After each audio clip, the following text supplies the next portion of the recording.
नमस्कार.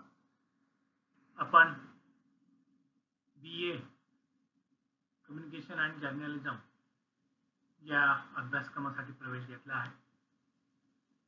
त्या अनुषंगाने नवीन शैक्षणिक धोरणांतर्गत या विषयाच्या अभ्यासक्रमाची रचना, या अभ्यासक्रमाबद्दलचा सविस्तर आढावा आपण या व्हिडिओमध्ये घेणार आहोत. मित्रांनो, वसंतराव काळे पत्रकारिता महाविद्यालय बीड या अंतर्गत आपण BA ला प्रवेश घेतलेला आहे. त्यामुळं येणाऱ्या 4 वर्षात या अभ्यासक्रमांतर्गत आपण नेमकं काय शिकणार आहोत त्याच्याबद्दलची माहिती घेऊया. सुरुवातीला जर आपण पाहिलं तर शैक्षणिक धोरण 1986 अंतर्गत 10+2+3+2 हा पॅटर्न होता. म्हणजे पहिली ते 10वी, 11वी 12वी, त्यानंतर 3 वर्ष पदवीचे आणि 2 वर्ष पदव्युत्तर अभ्यासक्रमाचे होते. पण आता नवीन शैक्षणिक धोरण जे 2020 या नावाने ओळखलं जातं, त्या अंतर्गत फाउंडेशन स्टेज म्हणजेच बालवयातल्या शिक्षणाला इथं महत्त्व देण्यात आलेलं आहे आणि ते एकंदरीत 5 वर्षाचं असणार आहे. ते वयाच्या 3ऱ्या वर्षी सुरू होऊन 8व्या वर्षी संपणार. त्याला फाउंडेशन स्टेज म्हटलेलं आहे. त्याच्यानंतर प्री स्टेज या अंतर्गत 3 वर्षाचा कालावधी असणार असून तो वयाच्या 8 ते 11 वर्ष वयापर्यंतचा असणार आहे. मिडल स्टेज याच्यामध्ये 3 वर्ष पुन्हा देण्यात आलेली आहेत आणि याच्यामध्ये 5वी ते 8वी या कालावधीतला वर्ग म्हणजे वयाची दक्षता घेण्यात आली आहे. त्याच्यामध्ये वयाची 11 ते 14 वर्ष वयोगटातील विद्यार्थी 5वी ते 8वीचे शिक्षण घेणार आहेत.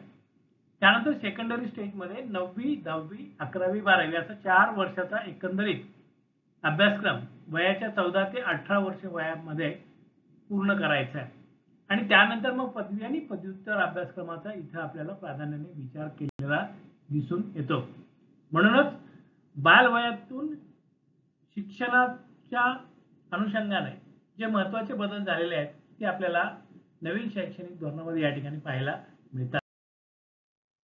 नवीन शैक्षणिक धोरण हे 2020 मध्ये लागू केलं, पण तत्पूर्वीपासून या नवीन शैक्षणिक धोरणाच्या संदर्भात 2016 पासूनच चर्चा सुरू होत्या.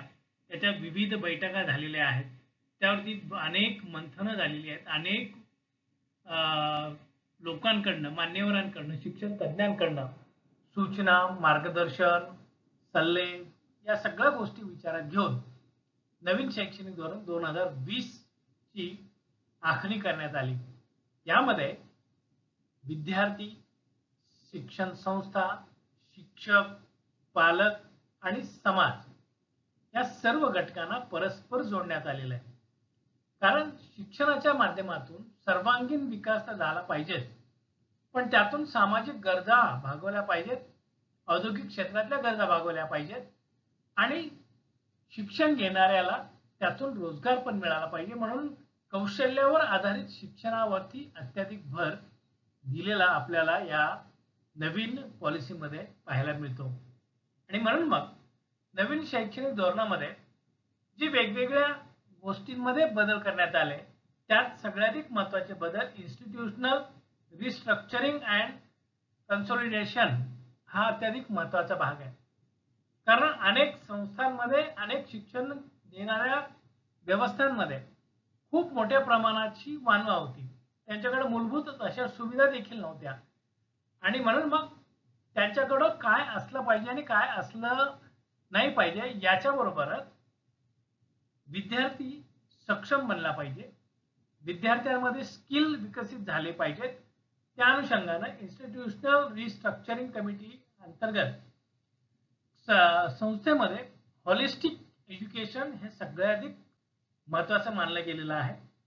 कारण सगळ्यांना शिक्षणाच्या समान संधी तर मिळतातच, परंतु ते योग्य वातावरणात मिळत नाहीत, योग्य सुविधांसकट मिळत नाहीत, योग्य आणि तज्ञ शिक्षकांच्या अभावी त्यांना चांगलं शिक्षण मिळत नाही. त्यांच्याकडं ग्रंथालय नसतं, तांत्रिक सुविधा नसतात, व्यावसायिक शिक्षणाच्या संधी खूप कमी प्रमाणात मिळतात आणि शिवाय उच्च शिक्षणाकडे विद्यार्थी खूप कमी वळतात. म्हणूनच एकंदरीत उच्च शिक्षणाकडे विद्यार्थ्यांनी वळावं आणि त्यांच्यामध्ये चांगली स्किल विकसित व्हावीत हा दृष्टिकोन या ठिकाणी नवीन शैक्षणिक धोरणामध्ये ठेवण्यात आले आहे. एक सर्वाधिक महत्त्वाची बाब म्हणजे कोणत्याही पद्धतीनं प्राथमिक शिक्षण हे त्या विद्यार्थ्याच्या मातृभाषेतच झालं पाहिजे याचा आग्रह इथे धरण्यात आलेला आहे. त्याच्यामुळं काय होतं की सुरुवातीची ज्ञानाची जी काही भूक आहे, चिकित्सक वृत्ती वाढवण्याची जी काही संधी आहे ती बालवयात मोठ्या प्रमाणामध्ये असल्यामुळं इथे जर त्याच्या मातृभाषेत शिक्षण मिळालं तर त्याची चिकित्सक वृत्ती अधिक विकसित होऊन विद्यार्थी चांगल्या पद्धतीने घडू शकतात. हा दृष्टिकोन या ठिकाणी लक्षात घेऊन प्राथमिक शिक्षणामध्ये प्रादेशिक भाषेतील शिक्षणावर अत्याधिक महत्त्व देण्यात आलेलं आहे. या सगळ्या गोष्टी आपल्याला या ठिकाणी पाहायला मिळतात. त्याच्यामध्ये इफेक्टिव्ह गव्हर्नन्स अँड लीडरशिप सुद्धा अत्यंत महत्त्वाची मानली गेली आहे.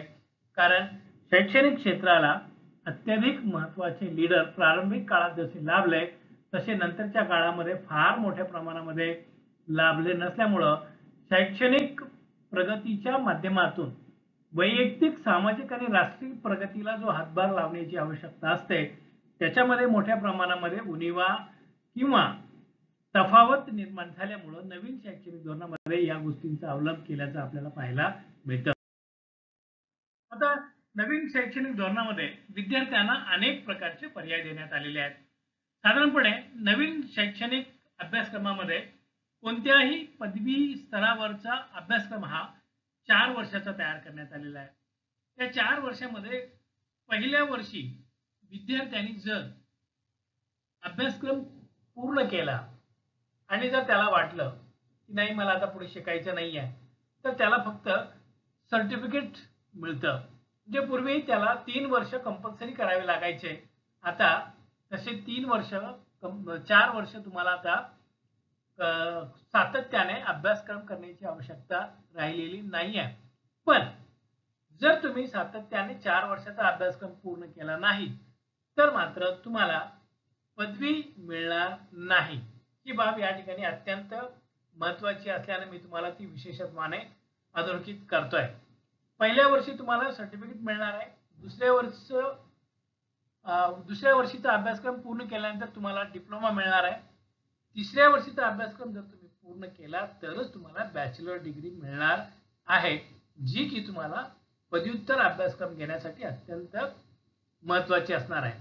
किंबहुना जर तुम्ही 4थ्या वर्षाचा अभ्यासक्रम जर पूर्ण केला तर तुम्हाला एक तर ऑनर्स डिग्री मिळेल किंवा रिसर्च डिग्री मिळेल. त्याच्या अनुषंगाने तुम्ही थेट MA च्या सेकंड वर्षाला प्रवेश घेऊन किंवा PhD ला सुद्धा प्रवेश मिळवू शकता. यासाठी तुम्हाला 4 वर्षाचा अभ्यासक्रम करणे ठरणार आहे. या ठिकाणी आपण त्याचं स्ट्रक्चर पाहतोय. फर्स्ट इयर कंप्लीट झालं तर तुम्हाला सर्टिफिकेट मिळणार आहे. 2 वर्षाचा अभ्यासक्रम तुम्ही पूर्ण केला तर तुम्हाला डिप्लोमा मिळणार आहे. 3 वर्षाचा अभ्यासक्रम तुम्ही पूर्ण केला तर तुम्हाला पूर्ण BA in mass communication and journalism he degree मिळणार आहे. आणि जर तुम्ही 4थ्या वर्षाचा अभ्यासक्रम पूर्ण केला तर तुम्हाला रिसर्च डिग्री किंवा BA जर्नलिझम इन ऑनर्स ही पदवी तुम्हाला प्राप्त होऊ शकणार आहे. त्यामुळं विद्यार्थ्यांना या ठिकाणी मोठ्या प्रमाणामध्ये पर्याय उपलब्ध करून देण्यात आलेले आहेत. ही बाब विशेषत्वाने लक्षात घेण्यासारखी आहे. तर आपण BA मास कम्युनिकेशन अँड जर्नलिझमच्या प्रथम वर्षातील प्रथम सत्रातील अभ्यासक्रमाची रचना आणि या अभ्यासक्रमामध्ये असलेल्या वेगवेगळ्या विषयांची माहिती घेऊया.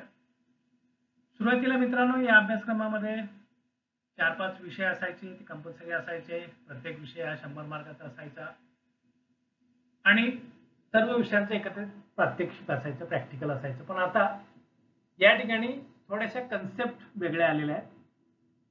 विषयांची रचना वेगळ्या पद्धतीने करण्यात आलेली आहे. त्यात मेजर, मायनर अर्थात general elective, SSC, skill enhancement course, AEC course, IKS आणि OJT किंवा फील्ड प्रोजेक्ट्स अशा वेगवेगळ्या कॅटेगरीमध्ये हे अभ्यासक्रम विद्यार्थ्यांमध्ये अभिरुची, कौशल्य आणि प्रात्यक्षिकाचा प्रत्यक्ष आधार घेत त्यांच्या जीवनामध्ये उद्योजकता निर्माण व्हावी या अनुषंगाने हा विषय इथं करण्यात आलेला आहे. पहिल्या सत्रामध्ये आपल्याला 3 मेजर विषय असणार आहे. त्यातला पहिला विषय असणार आहे इंट्रोडक्शन टू जर्नलिझम, त्याचं प्रॅक्टिकल. दुसरा विषय असणार आहे इंट्रोडक्शन टू मास कम्युनिकेशन, त्याचं प्रॅक्टिकल. आणि M3 अर्थात रिपोर्टिंगचा पेपर आणि त्याच्यामध्ये आपल्याला प्रॅक्टिकल. या 3 विषयांचं स्वतंत्र प्रॅक्टिकल आपल्याला या ठिकाणी मेजर स्वरूपामध्ये असणार आहे. तर जनरल इलेक्टिव्ह साठी आपल्याला writing skills for social media, आता हा आपल्याच विषयाशी निगडीत असणारा एक अन्य छोटासा घटक आपल्याला या अंतर्गत अभ्यासायचा आहे. मित्रांनो, मेजर आणि मायनर यांच्यासाठी वेगवेगळी क्रेडिट्स या ठिकाणी देण्यात आलेली आहेत आणि प्रत्येक सत्राला 22 क्रेडिट देण्यात आलेले आहेत आणि अशा पद्धतीने आपल्याला संपूर्ण एका वर्षाचा अभ्यासक्रम 44 क्रेडिट्स मध्ये पूर्ण करायचा आहे 2 सत्रातला अभ्यासक्रम. आणि मग तो 3 सत्र 4 सत्रामध्ये तो त्या पद्धतीने वाढत जाईल. क्रेडिटची ही सिस्टम आंतरराष्ट्रीय पातळीवरती असलेल्या क्रेडिट सिस्टमच्या अनुषंगाने या नवीन शैक्षणिक धोरणामध्ये समाविष्ट करण्यात आलेली आहे. आता 3 मेजर विषय झाल्यानंतर एक जनरल इलेक्टिव्ह आला, तो होता writing skill of social media. त्यानंतर SSC स्किल एनहान्समेंट कोर्स, त्यासाठी आपल्याला विषय देण्यात आलेला आहे कम्प्युटर ऍप्लिकेशन्स. आता मित्रांनो, संगणक आणि पत्रकारिता यांचं हा अविभाज्य नातं इथं अजून घट्ट करण्यात आलेलं आहे.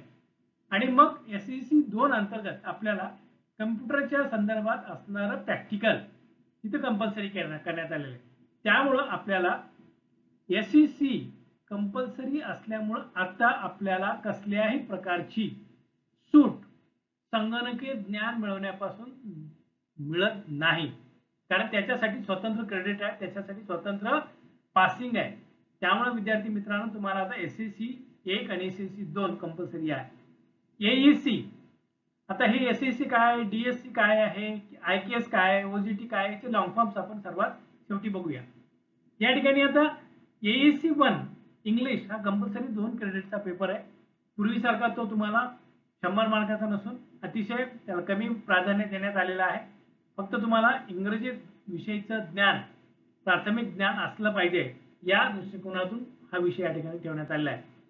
IKS अर्थात इंडियन नॉलेज सिस्टीम, आपल्याकडं ही हजारो वर्षाची परंपरा आता तुम्हाला अभ्यासक्रमामध्ये पहिल्यांदाच येते, लक्षात घ्या. आणि IKS अंतर्गत जवळपास 200 असू शकतात किंवा त्यापेक्षा जास्त विषय असू शकतात. त्यापैकी आपल्याला विद्यापीठ काही अभ्यासक्रम देणार आहे, त्यातून आपल्याला एक अभ्यासक्रम IKS साठी निवडायचा. तो आपल्याला महाविद्यालयात आल्यानंतर चर्चा करून विद्यापीठाने जो पूल तयार केलेला आहे त्यातून आपण एक अभ्यासक्रम निवडणार आहोत. आणि या ठिकाणी आपल्याला शेवटी OGT, field project, CEP, CC, RP किंवा CC1 अशा पद्धतीनं एक कार्यक्रम जो पूर्णपणे प्रॅक्टिकलवर आधारित असणार आहे, तो असेल हेल्थ अँड वेलनेसचा. आता हा कार्यक्रम प्रॅक्टिकलवर आधारित असल्यामुळं तुम्हाला योगा, व्यायाम, क्रीडा या प्रकाराच्या माध्यमातून तो शिकवला जाईल. सगळ्याधिक महत्त्वाची बाब मित्रांनो, हे सगळे विषय आणि हे सगळे अभ्यासक्रम तुम्हाला आता महाविद्यालयात शिकवले जाणार नाहीत, तर यातले काही अभ्यासक्रम आपल्याला ऑनलाईन प्लॅटफॉर्मवरती करणं कंपल्सरी करण्यात आलेलं आहे. त्यामुळं स्वयं, मूक, MSCIT किंवा महाराष्ट्रातल्या इतर काही शैक्षणिक संस्था, सामाजिक संस्थांनी काही अभ्यासक्रम सुरू केलेले आहेत, तर आपल्याला त्या ठिकाणी ऑनलाईन नोंदणी करून आपल्याला त्यांच्या ऑनलाईन परीक्षा देऊन प्रमाणपत्र मिळवावी लागणार आहेत. आणि त्या प्रमाणपत्राच्या आधारे आपल्याला 2 क्रेडिट प्राप्त होणार आहेत आणि हे 2 क्रेडिट आपल्याला गुणपत्रिकेमध्ये समाविष्ट केले जाणार असल्यामुळं आपल्याला ऑनलाईन प्लॅटफॉर्मवरचे अभ्यासक्रम सुद्धा करणं आवश्यक आहे. त्यासाठी आपल्याला महाविद्यालयाशी सातत्याने संपर्क ठेवावा लागेल. आता दुसरं सत्र दुसऱ्या सत्रामध्ये पहिल्या सत्राप्रमाणे 3 विषय हे मेजर असणार आहेत. त्यामध्ये DSC 3 basic of radio production, DSC 3 M2 mobile journalism, M3 DSC 3 civic and rural reporting आणि या तिन्हींचंही असलेलं प्रॅक्टिकल या ठिकाणी आपल्याला पाहायला मिळतं. लक्षात आलं का? त्यामुळं या 3 मेजर विषयाबरोबर जनरल इलेक्टिव्ह मध्ये म्हणून आपल्याला डिजिटल कम्युनिकेशन अर्थात इंटरनेट माध्यमातून होणारं सगळं संप्रेषण जे आधुनिक काळामध्ये खूप मोठ्या प्रमाणात चालतं त्याच्याविषयीचा हा जनरल इलेक्टिव्हचा अभ्यासक्रम असणार आहे. आता व्होकेशनल जो विषय दिलेला आहे VSC चा त्याच्यामध्ये न्यूजपेपर डिझाईन अँड प्रोडक्शन हा आपल्याला पूर्वी पेजिनेशन नावानं होता. आता त्याला इथे स्वतंत्र तुम्हाला ऑनलाईन प्लॅटफॉर्मवरती करायचा आहे आणि त्याचं प्रॅक्टिकल पण तुम्हाला करायचं असल्यामुळं हा पूर्ण कोर्स तुम्हाला डिजिटली ऑनलाईन प्लॅटफॉर्मच्या माध्यमातून पूर्ण केला तरी चालू शकतो. त्यासाठी तुम्हाला वेळेत नोंदणी करणं, वेळेत परीक्षा देणं आणि त्यांच्याकडून सर्टिफिकेट प्रमाणपत्र मिळवणं हे अत्याधिक महत्त्वाचं आहे. हे 2-2 क्रेडिटसाठी असणार आहे. त्यानंतर AEC मध्ये जसं पहिल्या सत्रामध्ये इंग्रजी होतं तसं दुसऱ्या सत्रामध्ये पण तुम्हाला इंग्लिश असणार आहे. पण त्यात IKS च्या ठिकाणी त्या ठिकाणी आपल्याला VEC व्होकेशनल एनहान्समेंट कोर्स अंतर्गत आपल्याला कॉन्स्टिट्यूशन ऑफ इंडिया अर्थात भारतीय राज्यघटनेचा संपूर्ण अभ्यास करायचा आहे. त्याचा परिचय, त्याच्यातली परिशिष्ट, त्याच्यातली प्रस्तावना, मार्गदर्शक तत्व या सगळ्या गोष्टी आपल्याला या अभ्यासक्रमांतर्गत IKS म्हणून आपल्याला तो अभ्यासक्रम पूर्ण करायचा आहे. त्याच्यासाठी 2 क्रेडिट आहेत. आणि जसं OGT फील्ड प्रोजेक्ट CEP या अंतर्गत तुम्हाला प्रथम सत्रामध्ये हेल्थ अँड वेलनेस वर प्रोग्राम होता तसा योगा एज्युकेशन स्पोर्ट्स अँड फिटनेसचा हा 2 क्रेडिटचा अभ्यासक्रम तुम्हाला पूर्ण करावा लागणार. त्याप्रमाणे सेकंड इयर आणि थर्ड इयर आता सेकंड इयर मध्ये थर्ड सेमिस्टर आणि फोर्थ सेमिस्टरला आपल्याला पुन्हा मेजर मेजर इथे तुम्हाला 4 अभ्यासक्रम दिसतात. लक्षात घ्या 4 मध्ये 2 प्रॅक्टिकल आहेत आणि 2 थेअरी आहेत. मेजर मध्ये DSC 5 हा एडिटिंग आहे, DSC 6 हा टेलिव्हिजन अँड जर्नलिझमचा पेपर आहे आणि DSC 7 आणि 8 हे वरच्या 2 विषयाच्या अनुषंगाने प्रात्यक्षिक अर्थात प्रॅक्टिकलचे पेपर आहेत. त्याच्यामुळे तुम्हाला या ठिकाणी एक मेजर कमी झालेला दिसून येतो. आता मात्र इथे या ठिकाणी मायनर देण्यात आलेले मित्रांनो. पूर्वी प्रथम आणि द्वितीय सत्रामध्ये मायनर नव्हता, जनरल इलेक्टिव्ह होता. या ठिकाणी मायनर 1 आणि मायनर 2 देण्यात आलेले आहेत. त्याच्यामध्ये बिझनेस जर्नलिझम फर्स्ट आणि बिझनेस जर्नलिझम सेकंड हे 2 वेगळे स्वतंत्र विषय मायनर साठी अभ्यासनासाठी तुम्हाला देण्यात आलेले आहेत. आणि या ठिकाणी जनरल इलेक्टिव्ह मध्ये तुम्हाला जो विद्यापीठामार्फत आपल्याला बकेट दिलं जाणार आहे अर्थात एक अभ्यासक्रमाचा गुच्छ दिला जाणार आहे आणि जे इतर फॅकल्टीचे निगडीत आहेत, सायन्स फॅकल्टी असेल, कॉमर्स असेल, लॉ असेल किंवा अजून कुठली फॅकल्टी असेल, त्या फॅकल्टीमधून आपल्याला तो जनरल इलेक्टिव्हचा एक विषय निवडायचा आहे. लक्षात घ्या. आता vocational enhancement vocational skill enhancement कोर्समध्ये कम्प्युटर टू मास मीडिया. आता बघा मास मीडिया म्हणजेच न्यूजपेपर आला, रेडिओ आला, TV आला, सिनेमा आला, याच्यासाठी कम्प्युटरचा कशा पद्धतीने ऍप्लिकेशन केला जातो अर्थात एडिटिंगचे सॉफ्टवेअर. नंतर त्याच्यामध्ये अनेक प्रकारच्या गोष्टी आहेत त्या तुम्हाला व्होकेशनल कोर्स म्हणून या ठिकाणी पूर्ण करायच्या आहेत आणि त्याच्यावर आधारित असणारं प्रॅक्टिकल म्हणजेच VSC 4 हे तुम्हाला इथे पूर्ण करायचं आहे. आणि AEC 3 हे मॉडर्न इंडियन लँग्वेज कोणतीही एक तुम्हाला पूर्ण करायची आहे. त्याच्यामध्ये आपल्याला या ठिकाणी मराठीचा समावेश आपल्या अभ्यासक्रमात करण्यात आलेला आहे. आता FPRE अर्थात फील्ड प्रोजेक्ट तुम्हाला थर्ड सेमिस्टरला 3ऱ्या सत्रात दिलेला आहे. त्याच्यामुळे तो आपल्याला या ठिकाणी करणं गरजेचं आहे. आणि सीसी हा तुम्हाला कल्चरल ऍक्टिव्हिटीच्या अंतर्गत तुम्हाला या ठिकाणी पूर्ण करायचा आहे. तसंच चौथ्या सत्रामध्ये सुद्धा मेन मेजर 2 आहेत. मेन मेजरचे 2 प्रॅक्टिकलचे विषय आहेत. मायनर तुम्हाला इंट्रोडक्शन टू पब्लिक रिलेशन दिल्यात आलेला आहे आणि मायनर मध्ये इथं स्वतंत्र आपल्याला तुम्हाला दिलेलं आहे स्पोर्ट्स रिपोर्टिंग, जे प्रत्यक्ष आपल्याला पत्रकारितेशी संबंधित असणार आहे. हे सगळे अभ्यासक्रम देण्यात आलेले आहे. आता जनरल इलेक्टिव्ह मध्ये आपल्याला निवडायचं आहे, ते आता आपण पुढच्या वर्षी जेव्हा आपण प्रत्यक्ष सुरुवात करू तेव्हा आपण त्याच्याकडे विशेषत्वाने लक्ष देऊ. त्यानंतर सीईपी आणि सीसी हे 2 कोर्स सुद्धा आपल्याला या ठिकाणी करायचे आहेत. आता सेमिस्टर 5 सेमिस्टर 6 अर्थात थर्ड इयर या वर्षी आपल्याला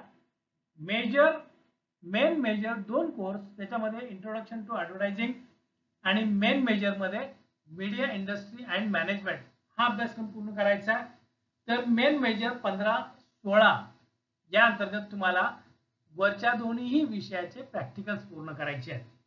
आता या ठिकाणी मित्रांनो, मायनरच्या अगोदर डीएससी आलेला आहे. डीएससी हा विषय आपल्याला कंटेंट रायटिंग आणि न्यूज अनालिसिस या 2 विषयाच्या अनुषंगाने पूर्ण करायचा आहे. डीएससी म्हणजे discipline specific elective. Discipline specific elective म्हणजे आपल्याच विषयांतर्गत, आपल्याच कोर्स अंतर्गत निगडीत असणारा एखादा विषय घेऊन त्याच्या अनुषंगाने आपल्याला करायचा आहे. कंटेंट रायटिंग आणि न्यूज अनालिसिस ह्या दोन्ही गोष्टी एकाच बाजूच्या असून एकाच पैलूने त्या आपल्याला पूर्ण करायच्या आहेत. त्याच्यावर आपण नंतर चर्चा करूया. या ठिकाणी फक्त आपण आढावा घेतोय. त्यानंतर आपल्याला मायनर दिलेला आहे मीडिया लॉ अँड इथिक्सचा आणि दुसरा मायनर दिलेला आहे डेव्हलपमेंट ऑफ कम्युनिकेशनचा. हे 2 मायनर विषय आपल्याच विषयाशी निगडीत असणारे आहेत. तर या ठिकाणी व्होकेशनल स्किल कोर्सेस मध्ये न्यूज रूम प्रॅक्टिकल्स. आता न्यूज रूम्स ह्या वेगवेगळ्या असतात.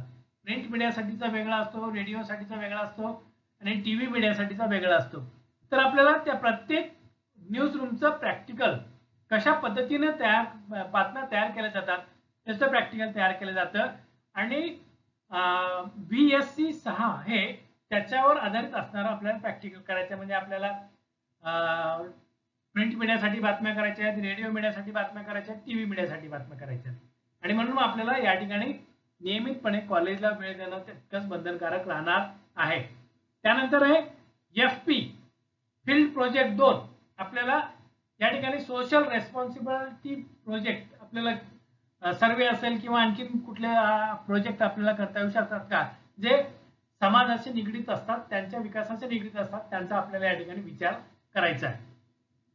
सेमिस्टर 6 अर्थात सत्र 6 इथे पण आपल्याला मेन मेजर 2 दिलेले आहेत. मेन मेजरचे 2 प्रॅक्टिकल दिलेले आहेत आणि एक मेन मेजर आपल्याला भारतीय सिव्हिलायझेशन वरती देण्यात आलेला आहे. आणि या भारतीय सिव्हिलायझेशन वरचा सगळ्यात महत्त्वाचा भाग प्रत्येक विषयांतर्गत आता प्रत्येक विद्यार्थ्याला जवळपास तो कंपल्सरी करण्यात आलेला आहे. आता DSC 3 या अंतर्गत कॉर्पोरेट कम्युनिकेशन आपल्याला देण्यात आलेला आहे, डिसिप्लिन स्पेसिफिक इलेक्टिव्ह, आणि दुसरा आहे ब्रँड मॅनेजमेंट. हे 2 विषय आणि याला लागून प्रॅक्टिकल असं आपल्याला पूर्ण करायचं आहे. आता मायनर मध्ये आपल्याला डिजिटल मार्केटिंग आणि मायनर मध्ये सोशल जस्टिस रिपोर्टिंग हे 2 अत्यंत महत्त्वाचे विषय असून OJT या ठिकाणी आपल्याला देण्यात आलेली आहे, अर्थात ऑन जॉब ट्रेनिंग, ज्याला आपण इंटर्नशिप म्हणतो. ही इंटर्नशिप आपल्याला 6व्या सत्रामध्ये देण्यात आलेली आहे, जी आपल्याला 2 क्रेडिटसाठी असून आपल्याला ती पूर्ण करणं कंपल्सरी आहे. आता मित्रांनो, 7वा आणि 8वा सेमिस्टर, आता 4थं वर्ष. 7व्या सेमिस्टर मध्ये आपल्याला आणि 8व्या सेमिस्टर मध्ये आपल्याला 2 पद्धतीनं हा 4थं वर्ष पूर्ण करता येऊ शकतं. एक तर ऑनर्स मध्ये कंप्लीट करता येऊ शकतं किंवा दुसरीकडे रिसर्च मध्ये आपल्याला ते कंप्लीट करता येऊ शकतं. 4थ्या वर्षाला आपल्याला या दोन्ही पैकी जो अभ्यासक्रम पूर्ण करायचा आहे त्या अभ्यासक्रमांतर्गत वेगवेगळे विषय देण्यात आलेले आहेत. ते ऑनर्सच्या अनुषंगाने वेगळे विषय ठेवण्यात आलेले आहेत, तर रिसर्चच्या अनुषंगाने वेगळे विषय ठेवण्यात आलेले आहेत. हा थोडा ॲडव्हान्स विषय असल्यामुळे त्याच्यावर आपण इथं फारशी चर्चा करत नाही, कारण आपण 3 वर्ष पूर्ण केल्यानंतर 4थ्या वर्षामध्ये प्रवेश घेताना याच्यावर चर्चा करूनच, जर तुम्हाला रिसर्च मध्ये जायचं असेल, अर्थात पीएचडी करायचं असेल, पोस्ट डॉक्टर करायचं असेल, तर तुम्हाला रिसर्च डिग्रीकडे वळावं लागेल, किंवा तुम्हाला रिसर्च मध्ये जायचं नसेल तर तुम्हाला ऑनर्स डिग्रीकडे वळावं लागेल आणि तुम्हाला आपलं शिक्षण या ठिकाणी थांबवता येऊ शकतं. म्हणून मग तुमची आवड, तुमची अभिरुची कशामध्ये आहे त्याचा कल लक्षात घेऊन तुमच्यावर कसल्याही प्रकारचं बर्डन पडणार नाही, कसल्याही प्रकारच्या चुकीच्या गोष्टी तुम्हाला करण्याची आवश्यकता भासणार नाही. म्हणून हा अभ्यासक्रम तयार करताना स्पेशली या ठिकाणी या गोष्टींचा विचार करण्यात आलेला दिसून येतो. आता तुम्हाला ॲब्रिव्हिएशन्स मी तुम्हाला बरीच नावं सांगितली. एम सांगितलं, त्याचा लॉंग फॉर्म आहे मेन मेजर. डीएससी सांगितलं, त्याला डिसिप्लिन स्पेसिफिक कोर्स म्हणतात. आरपी सांगितलं, त्याला रिसर्च प्रोजेक्ट म्हणतात. बीएससी सांगितलं, व्होकेशनल स्पेसिफिक कोर्सेस, जे आपल्याला व्यावसायिक अभ्यासक्रमाच्या अंतर्गत मोठ्या प्रमाणामध्ये पाहायला मिळतात. आयकेएस इंडियन नॉलेज स्किल हा एक नवीन आपल्याला अभ्यासक्रमामध्ये आलेला एक विषयाचा एक नवीन भाग असून तो आपल्या हजारो वर्षाच्या भारतीय परंपरेमध्ये असलेलं जे ज्ञान उपलब्ध आहे त्याचा आपल्या विद्यार्थ्यांनी आपल्या नियमित अभ्यासक्रमामध्ये एक वेगळा विषय म्हणून त्याचा अभ्यास करणं आता कंपल्सरी करण्यात आलेलं आहे. आपल्याकडे अनेक प्रकारचा शास्त्र हजारो वर्षापासून विकसित झालेला आहे, त्याच्यामुळे त्याचा शास्त्रीय दृष्टिकोनातून विचार पहिल्यांदाच केला जातोय, तो आपल्याला या ठिकाणी अभ्यासायचा आहे. ओजीटी आणि फील्ड प्रोजेक्ट वरती आताच्या या सगळ्या विषयाच्या अभ्यासक्रमामध्ये अत्याधिक भर आहे. ऑन जॉब ट्रेनिंग अर्थात इंटर्नशिप, जी तुम्हाला पूर्वी कंपल्सरी फक्त 1 वर्षाला होती, आता ती तुम्हाला फील्ड प्रोजेक्ट आणि या दोन्हीच्या अंतर्गत तुम्हाला ती देण्यात आलेली आहे. आरपी अर्थात रिसर्च प्रोजेक्ट सुद्धा या ठिकाणी आहे. एमएन अर्थात मायनर, जो मुख्य विषय नाही त्याला मायनर म्हणतात. जो मुख्य विषय तो 4 क्रेडिटचा असेल आणि 2 क्रेडिट प्रॅक्टिकल असतील, असे 6 क्रेडिट असतील, पण मायनर विषयाला फक्त 2 क्रेडिट असतात. मित्रांनो, या संपूर्ण अभ्यासक्रमामध्ये क्रेडिटला अत्याधिक महत्त्व देण्यात आलेलं आहे. ही गोष्ट मी तुम्हाला वारंवार सांगतोय, क्रेडिट लक्षात घ्या. त्यानंतर डीएससी डिसिप्लिन स्पेसिफिक इलेक्टिव्ह. बघा, डिसिप्लिन स्पेसिफिक इलेक्टिव्ह म्हणजे आपल्या डिसिप्लिन मधला, आणि other OSC other specific discipline elective म्हणजे दुसऱ्या डिसिप्लिन मध्ये आपली डिसिप्लिन आपली डिसिप्लिन ही सोशल सायन्सेस, हे आपली डिसिप्लिन ही आर्ट्स, कॉमर्स, सायन्स अशा वेगवेगळ्या डिसिप्लिन मध्ये आपली पण एक वेगळी डिसिप्लिन आहे. तर तोही आपल्याला त्या ठिकाणी वेगवेगळा अभ्यासक्रम अभ्यासावा लागणार आहे. जी किंवा ओई जनरल इलेक्टिव्ह किंवा ओपन इलेक्टिव्ह आपल्याला विद्यापीठामार्फत ते दिले जाणार आहेत, काही दिलेले आहेत. AEC ability enhancement course. बघा, आपल्यामध्ये क्षमता निर्माण झाल्याच पाहिजेत, त्याच्याशिवाय आपल्या अभ्यासक्रमाला कुठलाच अर्थ राहत नाही. म्हणून विद्यापीठाने नव्हे तर यूजीसीने आपल्या गाईडलाईन मध्ये विद्यार्थ्यांना एईसी कंपल्सरी केलेलं आहे. व्हीईसी व्होकेशनल किंवा व्हॅल्यू एज्युकेशन कोर्सेस, याला समाजामध्ये खूप महत्त्व आहे, अशा पद्धतीच्या अभ्यासक्रमांना सुद्धा या ठिकाणी महत्त्व देण्यात आलेलं आहे. सीसी को करिक्युलर कोर्सेस, जे आपल्या मुख्य विषयाच्या अनुषंगाने सपोर्टिव्ह ठरतात, आपल्याला महत्त्वाचे असतात, अशा अभ्यासक्रमाचा सुद्धा आपल्या या आता अभ्यासक्रमामध्ये समावेश करण्यात आलेला आहे. आणि शेवटी आहे सीईपी कम्युनिटी एंगेजमेंट प्रोग्राम्स. आपल्या अभ्यासक्रमामध्ये आतापर्यंत कुठेही थेट सामाजिक जोड देण्यात आलेली नव्हती, पण आता आपल्या अभ्यासक्रमामध्ये थेट समाजाला आपल्याला जोडण्यात आल्यामुळं आपल्याला त्याच्याही अनुषंगाने या ठिकाणी विचार करावा लागतो.